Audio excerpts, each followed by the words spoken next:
simple question, but it's such a difficult question to help an unpredictably angry person. And it's difficult for at least two reasons. One is that angry people tend not to see their anger as a problem, because anger tends to feel like a righteous reaction against some kind of injustice. Another is that angry people, they can combust in a moment. And so it's a bit frightening to raise a difficult issue with them when you don't know what the response will be.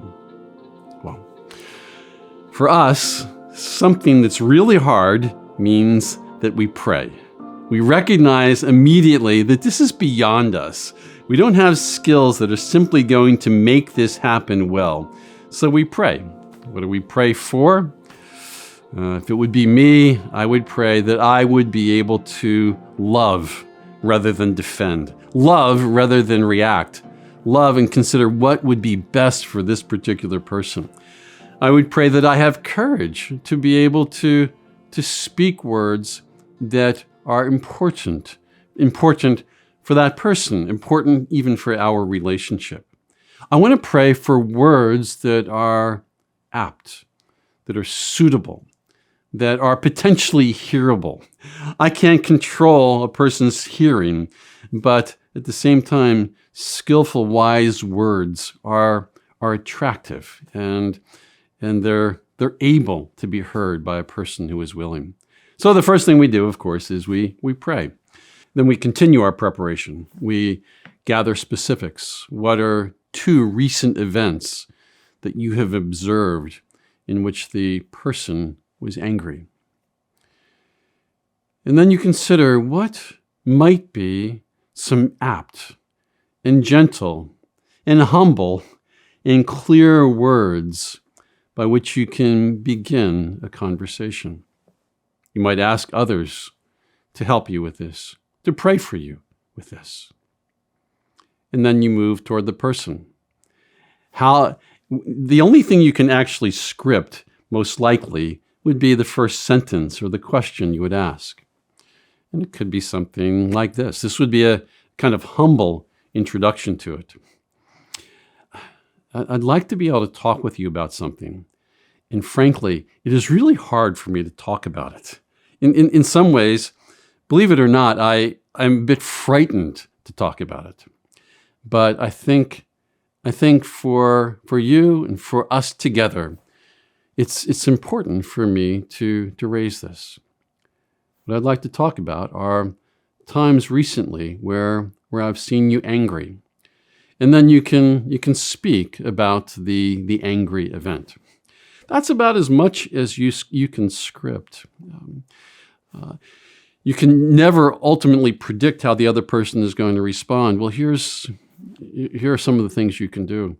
Perhaps the person will respond in a way that they will blame you, or they will blame something else. And if you have no idea what to say, you can say, well, okay, I hear what you're saying. Could I take some time to think about this? Because I believe that this is important, but I really don't know how to respond. It's probably better for me to consider this first. And could we talk about this evening? Could we talk about it tomorrow morning? You see what we're aiming for. This is a very difficult process, and it demands a certain skillfulness, but it's available to us all, which means that there is a certain humble simplicity that we bring to it. So the person perhaps blamed you. And you say, well, you can say, yes, I understand what you're saying, or I don't understand what you're saying. Could you help me to understand how I contributed to this? In which case you listen, and where you believe you can own it, you own it. And then you get back to the point that you began. Now could we go back, and here's the part that is difficult for me to say. Your words leave a trail of fear at times. It feels as though in these situations that I've identified, you're declaring a kind of war. You're using power to enforce rather than the power to love. And then you hear what the person has to say. If you have no idea how to respond, you could say, "Could I think about what you're saying? Could I pray about what you're saying? Or could you work it back to the task at hand? Could you please try to listen? This is so difficult for me to do.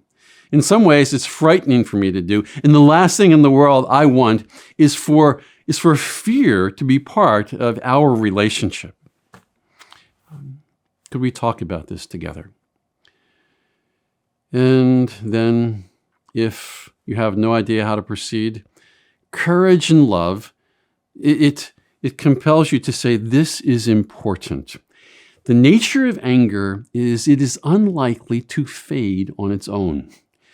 The nature of anger is it persists in even a more flagrant form. So what do? Rather than give in to your fear, you pray, you get help from other people, and you come back and you perhaps ask the person the same questions. "This is going to be hard for me to do, but I believe that this is so important for us. If there's a better way that I can speak these things, please help me. But I'm asking if you would listen to what it is that I'm saying." What you've done, it's hard, and it's been sad for me. Your anger feels murderous at times. And that's not, I believe, what you want in this relationship. You can see what I'm suggesting is that there is no script that is going to move you through this successfully. It is wisdom that is able to make decisions in the moment. And if you don't know what to say, you don't say it. You say, "Could you give me a chance to think about this?"